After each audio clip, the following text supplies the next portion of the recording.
Car guys on YouTube have entirely too much money. Like, where's it even coming from? Oh yeah, that's right. This has allowed them to put together some of the most insane collections on the planet. I know Instagram and TikTok make it look like everyone owns a warehouse full of cars with an unlimited budget for mods these days, but in reality, not too many people own multiple supercars, multiple six-figure builds, and a sick facility to house everything. Today I want to talk about 5 of the sickest builds from some of your favorite YouTubers. The last one has just about the worst spec of them all, but honestly I still think I'd take that car over most of the cars in this video. And to make things clear, this is my opinion, so you might disagree with me. You might get mad that your favorite build didn't get any spotlight in this video, but hey, only got 5 available slots in this video. There are no specific order, so how about everybody jump in the comments and let me know which YouTuber build deserves a slot in part 2. I am TJ Hunt and you're watching Instagram. I want to start off with Rob Dom's 4-rotor RX-7 build. It's crazy to think that I've been watching this car get put together since literally around the time that I started this YouTube channel. Like, I started this channel in like 2015. I think he started building that in 2016. But this car at this point is literally a shell of its former self. Hardly anything that came from the factory is left, yet it still embodies that same aura of an FD-RX-7 with everything turned up to 14. He took the entire front end apart, turned it into a tube frame, made it to a custom suspension and an all-wheel drive system which was attached to a custom 4-rotor engine that he had to beat out of UPS. That was fed by what I'm quite sure is the fattest turbo I've ever seen that's not attached to a cruise ship or an 18-wheeler. And that power unit is mated to my favorite type of transmission that really ultimately isn't all that usable on the street, but it's a sequential manual transmission. It's a manual, but the gears can only be shifted in sequence, so you can't select any gear at will like you can with an H pattern. Like, you can't just shift from 2nd to 5th if you want to. You have to go 2nd, 3rd, 4th, then 5th. But what you lose in control of gear selection, you gain in shift times, because usually these transmissions are shifted pneumatically, and it slams you into the next gear as fast as some of the fastest automatics out there without the complexity.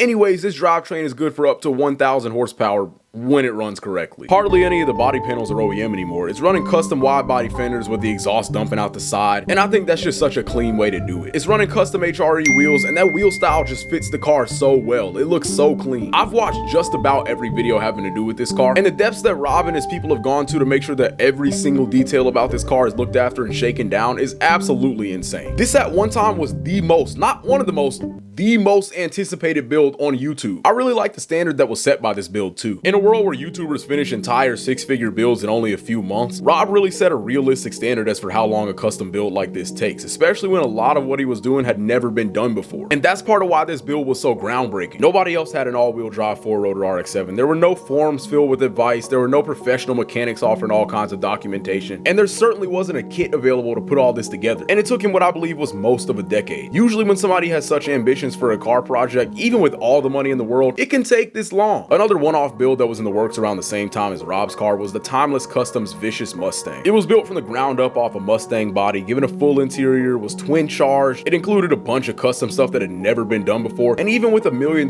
budget and multiple professionals working on it, it took them approximately 10,000 hours to complete that build. And again, that was with a professional team whose full-time job is to build cars. So yeah, a guy in his garage with his boys, albeit with a lot of money and some professional help, because obviously, you know, the engine was imported from New Zealand, but it was certainly more of a grassroots build. And realistically, if you're trying to put something like that together, regardless of what car it is, regardless of what motor is going into it, that's kind of what you should expect as far as a timeline to build a car that's that custom. And that's assuming you have that kind of budget, because the less money you have, the longer it's going to take. The RX-7 was already a 20-year-old car, and the older the car gets past whenever the last one left the factory, the harder it gets to find parts, the harder it gets to find information about the car. I mean, my uncle built a 1939 Cadillac throughout the 90s and 2000s, and it took him decades to source parts, to get the work done. For the stuff he couldn't do, he had to find the right people or the right shops that could get it done to his standard of quality. And that could mean sending parts you already paid for and own back across the country or out of the country, wait for the work to get done, then finally put everything together. And he did this before the internet, so all those steps took even longer, even with the collective database of human knowledge that is the internet. The 4-rotor all-wheel drive RX-7 was a great example of how long something like this actually takes in real life when you don't own a company that's trying to bring something like this to the market and you're just trying to do a build for yourself. Because if a company came along and they wanted to be the Singer or the Gunther Works of RX-7s and do crazy 3 and 4-rotor FD builds and were able to fund the idea and find the best talent from around the world to work on it, I'm sure it would have come to fruition a lot faster. But if you're one guy with one vision who wants to put a project car together at this level, realistically, this is what it takes. In a world of instant gratification, this concept becomes harder and harder to grasp, even for the older crowd. But at the end of the day, you got 3 options: cheap,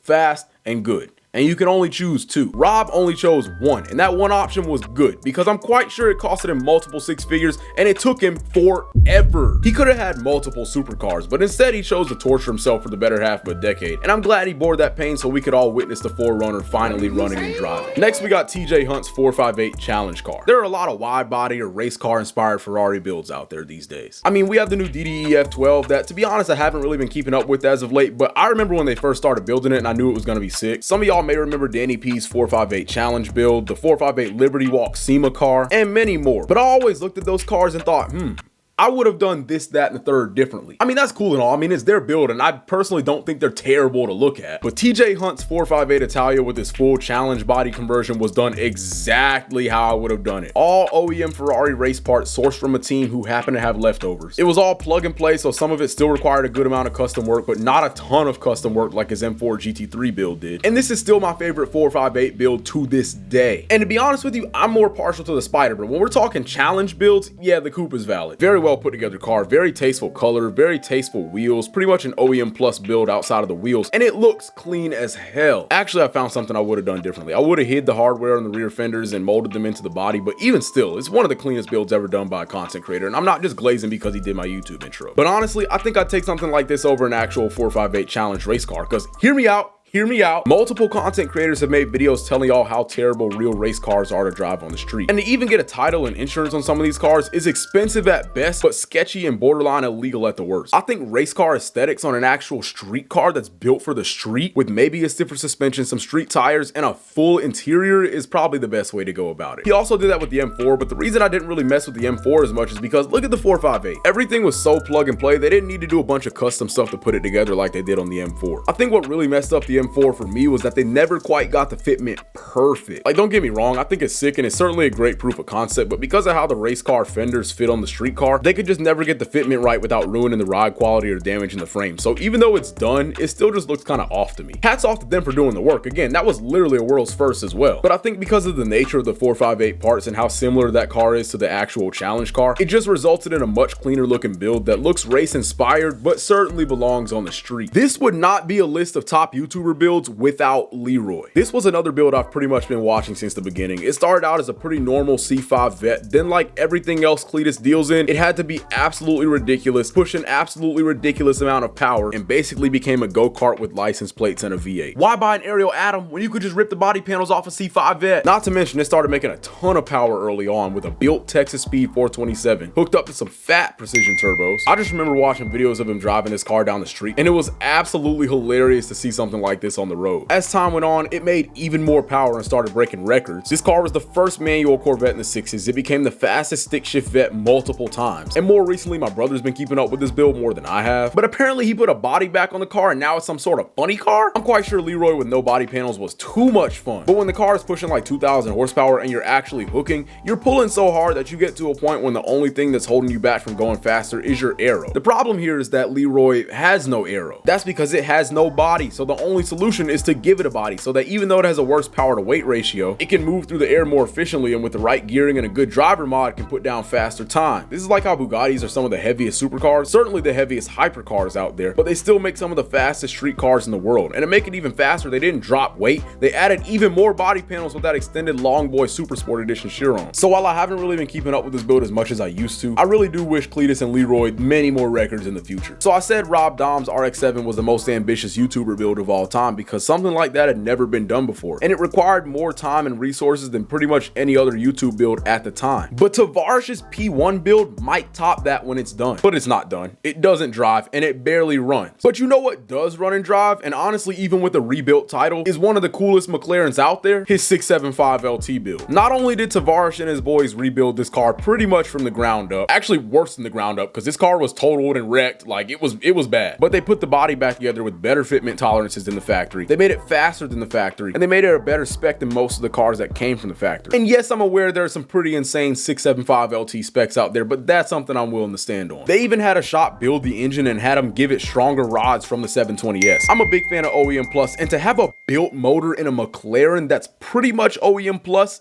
is wild. And like I said, that car probably is my favorite 675 LT spec out there, even though it's not an official factory spec. Like the way that it got put together, it looks pretty damn good. He customized everything in the interior to his liking. Some details are far beyond what anybody expects a 675 from factory, but it looks like it could have came from factory like that. The upholstery looks really well done, and I'm a sucker for a well reupholstered interior. It's not like these are just some cat skin seat covers put together by some random leather repair shop. Everything in this interior was done to factory spec or better, and that's how it looks. The whole car looks like it could have come out of the factory like this, and that was Freddie's goal with the entire build. This is why I'm so excited to see what's going to come out of the P1 build, and I know it's going to be an absolutely insane spec when he's done with it. I don't think a lot of people are aware of this last one, and it's a shame when you consider who the owner is. There are some very sick builds in this video, but if I had to choose one to drive myself, it would probably be this last one. Enter Matt Farah's Boxster Spider. If you don't know, this is basically a 718 GT4 but with no roof. That's my kind of car. What's so special about a GT4 with no roof? Why is this even on a list of YouTube builds, you might ask? Like, I know a lot of y'all are probably ready to jump in the comments talking about, oh, wrapping wheels is not a build. Well, this car has a Demand Motorsports 4.5 liter stroker engine. Demand Motorsport in New York pretty much rips out the internals of the motor, gives it new everything, effectively increasing the stroke, and it results in a 4.5 liter flat six that, according to dyno charts, makes almost 600 horsepower. Matter of fact, Demand stroker motors have actually been known to make 600 horsepower. Miami Miles used to have a GT3 Touring with a stroker motor that was pushing 600, and that almost made this list instead of this car. But at the end of the day, after having driven both of these cars in stock form,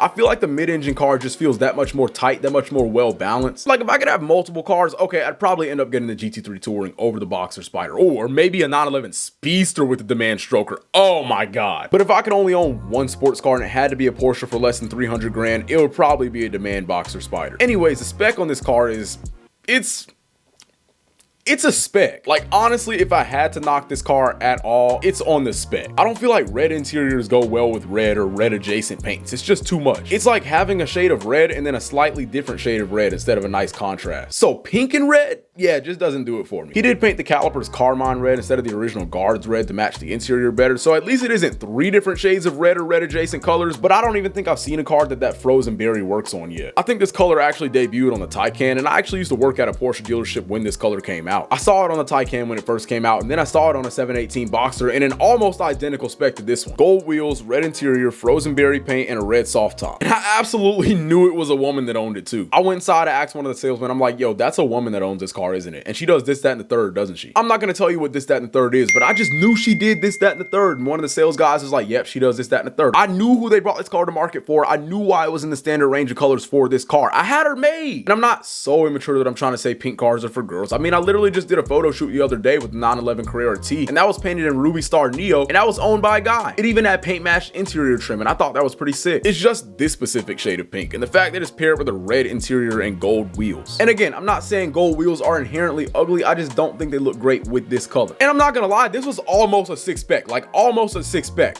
if the car was black. Or hear me out, if the interior was black and the wheels were silver. But it's whatever. Even in this spec, I'd probably still take this car in a 1 or 2 car garage over most of the other actually any of the other cars on this list. 4.5 liter stroker motor pushing 565 horsepower made it to the best manual transmission I've ever experienced. And if I'm not mistaken, Demand makes the manual transmission even better. See, if you've ever driven a 6-speed Porsche, you might find that the gears are kind of long. Combine that with peak torque being so late in the rev range and a rev limit of 9,000 RPMs, you'll be revving the motor out forever. If I'm correct, this is usually because to get past EPA regulations, they have to make the gears longer so the car can run at lower RPMs and actually allow the GT3 to still be road legal. Not exactly sure how that works, but I know a guy who says he knows a guy who claims he knows about this kind of stuff, and I don't know, sounds legit. Unfortunately, that makes the manual transmission option in a lot of Porsches kinda boring. It sucks that you buy manual because you want more engagement and you want to roll your own gears, but then you end up rolling the gears less often than if you bought the PDK. But then Demand will actually shorten the gears of second and third to make things a little more sketchy, a little less usable, a little more fun. But that's the entire point of buying a sports car though, isn't it? Like, why would you buy the car if it wasn't fun? I feel like if you want a car that's very enjoyable but also a car that you can enjoy often, is there another car that's pushing almost 600 horse, is mid-engine with 2 trunks, a manual transmission, and weighs less than a 720S while having mod modern technology, having a dealer network like Porsche, albeit they probably won't work on a built motor, build quality and interior materials like Porsche, and the sheer simplicity of a 718 Spider. Like, there's not really any modes you have to select and configure a lot of things. You just get in it and drive, and it's gonna be fun. You can't really use a 675 LT on a daily basis, and values on those cars make most of the owners scared of using it even every weekend. A 4-rotor all-wheel drive 1000 horsepower RX-7 isn't really meant for the road, and if something breaks on a mountain run or at a drag racing event, you're done for the weekend. If you break a Ferrari challenge part that hasn't been in production for 10 years, you're going to cry, because good luck finding another one. And Leroy, let's be honest, is built to do one thing and one thing only. It's a sick build, but that one thing ultimately is not really in my interest. I'm just more of a fan of carving back rows than I am of going fast in a straight line for less than 10 seconds at a time. The 718 Spider was already an incredible package from bone stock. It's an all-around great car that's somewhat usable to the point that an owner wouldn't mind putting up with a slightly stiff suspension and a low ride height on a semi-daily basis if they wanted to. And then on top of that, Matt Farah's build with the 4.5 liter demand stroker and shorter gearing makes a great car that much more exciting, and that's why I think this is the best car on this list.